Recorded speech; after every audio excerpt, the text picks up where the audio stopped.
जैसे एक बात बताइए, इस ड्रामा में हीरो का पार्ट किसका है? परमात्मा का या जो सतयुग में आते हैं उनका? परमात्मा ही हमारे सुप्रीम डायरेक्टर हैं, गाइड हैं, जो कि हमें ये बताते हैं कि हमें सुखों से कैसे ज्ञान लेना है।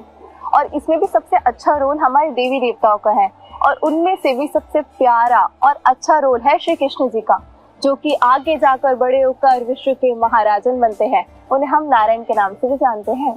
परमात्मा हमारे सुप्रीम डायरेक्टर हैं, वही हमें जीवन में सुखी रहने का ज्ञान देते हैं। मनुष्य से देवी देवता बनने का ज्ञान हमें सिर्फ परमात्मा ही देते हैं। इस पढ़ाई के आधार से हमें सतयुग में पोजीशन प्राप्त होती है। परमात्मा के मत पर चलने से ही हम देवी देवता या लक्ष्मी नारायण जैसे बनते हैं। यही कारण है कि हमारे हिंदू धर्म में 33 करोड़ देवी देवताओं का गायन है। परमात्मा का दिया हुआ ज्ञान का बीज अगर किसी में पड़ गया तो वह सतयुग में जरूर आएगा। हाँ, अगर आपको भी सतयुग में आना है तो आपको इस ज्ञान में चलना पड़ेगा। और बाकी की आत्माएं इस समय कहाँ रहती है? वो सतयुग और त्रेता युग तक परम धाम रहते हैं, और उसके बाद जो धर्म स्थापक आते हैं वो द्वापर और कलयुग में अपना धर्म स्थापन करते हैं। संक्षिप्त में परमात्मा देवी देवता धर्म की स्थापना करते हैं। ओह, तभी ये सारा भ्रम है।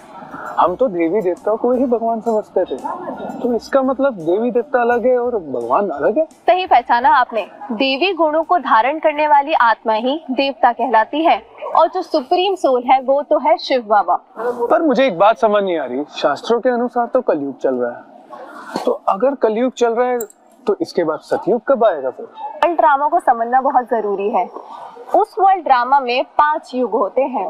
पर मैंने तो सिर्फ 4 युगों के बारे में सुना था, सतयुग, त्रेता, द्वापर और कलयुग। ये 5वां युग कहाँ से आ गया? संगम युग, वही तो परमात्मा के अवतरण का युग है। पुरानी दुनिया का विनाश और नई सतयुगी दुनिया का स्थापना। जब परमात्मा धरती पर आते हैं उस समय को संगम युग कहते हैं, और परमात्मा स्वयं आके सतयुग की स्थापना का काम कर रहे हैं और आत्माओं को पतित से पावन बना रहे हैं, नई दुनिया के लायक बना रहे हैं। जब परमात्मा हम जैसे ही है तो फिर उनमें और हम में फर्क क्या रहेगा? सही पूछा। वो ज्योति बिंदु है और गुणों से सिंधु है। ज्ञान, प्रेम, सुख, शांति, आनंद, पवित्रता और शक्तियों का सागर है। वो सदा परम पवित्र है, निराकार है, निर्विकारी है और निरंकारी है, और इसीलिए परमात्मा जन्म मरण में नहीं आते हैं। वैसे तो वो हम आत्माओं की तरह लाइट है, नूर है और ज्योति स्वरूप है। अब आप ही सोचिए, अगर परमात्मा जन्म मरण में आए तो उन्हें सुख और दुख तो भोगना ही पड़ेगा।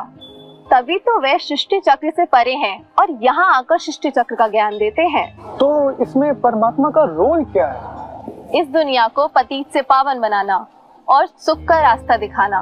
और हम बोलते भी है ना, God, G for generator, O for operator, D for destructor. विनाश करते हैं तो सबको दुख भी तो देते होंगे ना? वो दुखों का विनाश करते हैं। वो उन आत्माओं की सुनते हैं जो कि अशांत हैं, दुखी हैं और सुख पाना चाहती है। इसलिए वो पुरानी दुखों की दुनिया का विनाश करते हैं, इसलिए उनको मुक्ति दाता भी कहा जाता है। तो मेरा एक और प्रश्न है, धर्मात्मा, महात्मा, पुण्य आत्मा, ये कौन होते हैं? धर्म की स्थापना करने वाले कहलाते हैं धर्मात्मा, महान काम करने वाले कहलाते हैं महात्मा, और पुण्य का काम करने वाले कहलाते हैं पुण्यात्मा। सभी धर्म वाले उसे ज्योति के रूप में स्वीकार करते हैं, जिसे हम परमात्मा भी कहते हैं। परमात्मा कहते हैं कि मेरा नाम सदाशिव है और मैं पतितों को पावन बनाता हूँ। और अगर मुझे भी दुखों से छूटना है और सतयुग में आना है तो उसके लिए क्या करना पड़ेगा? सिंपल, राजयोग की पढ़ाई तो करनी ही पड़ेगी, जो कि स्वयं परम पिता शिव खुद आकर कराते हैं। उसकी कोई फीस? हाँ है ना, 2 बार फीस देनी पड़ती है। 5 खोटे सिक्के, मतलब काम, क्रोध, लोभ, मोह और अहंकार, और 1 आना, मतलब 1 बार आना। अगर आपको भी सतयुग में आना है तो शिव बाबा से पढ़ाई पढ़ो और अपने आप को सतयुग के लायक बनाओ।